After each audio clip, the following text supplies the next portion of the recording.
So I want to start off this video by saying that maps are the most confusing item in Minecraft, like holy. And to prove that, I'm going to show off this geometry dash in Minecraft. So if I push this button over here, we start to see a block start on the right side and it's going to slowly make its way over to the left. As you can see, it works. It looks like it's moving, but there's some really weird artifacting. For one, you can see that whenever the block is about to move to the left, it does a little bit of some weird vertical tearing, and then all that gray stuff you see, that's a different thing. That's basically whenever a block gets moved by a piston under a map, it turns into block 36, which the map picks up as a gray pixel. But it's that vertical tearing that I'm a little more interested in. Is it possible to manipulate the map's refresh rate, so basically the map's FPS, to be faster so then there's no vertical tearing? And the answer to that is surprisingly yes, in a really weird and unexpected way. So before I show you some little experiments, I just want to warn you there are going to be some flashing colors in the next few seconds, and I'll tell you when it's all fine. I'll try to cover it with some blurriness and stuff,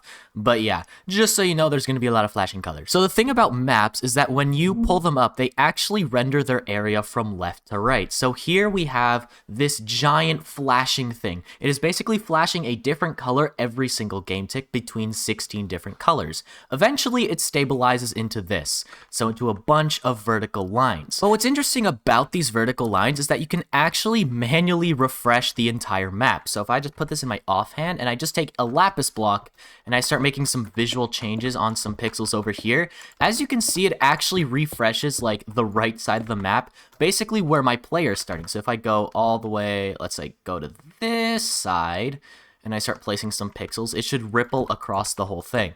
So yeah, there we go.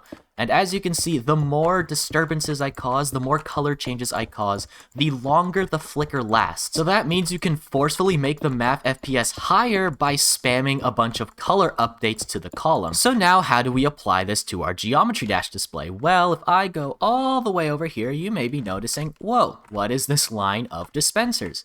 Well, again, flashing colors. If I push this lever, as you can see, we get a bunch of powdered snow that ripples all the way across. Basically what this does is it gives every single column a color update every single game tick. So if I just look at this, it goes all the way across, but we do have a little bit of a problem. As you can see, it does stabilize. Now, there is a way to fix this. It's actually another really weird thing. Basically, if you have two players, one holding two maps, one in each hand, and one just holding one map in their main hand, so you have three maps loading the entire strober, it's not going to stabilize anymore, and it's going to move all the way across again. So now if we push this button and we look at the block move from right to left, as you can see, there's going to be a lot less vertical flicker. Look at that. No more vertical tearing anymore because the thing on the bottom is forcing the entire map to update faster.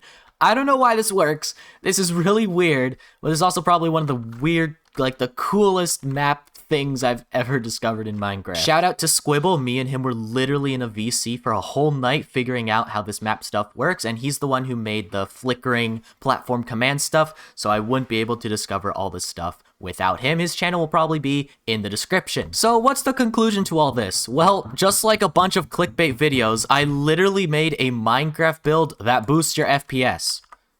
The clickbait is real.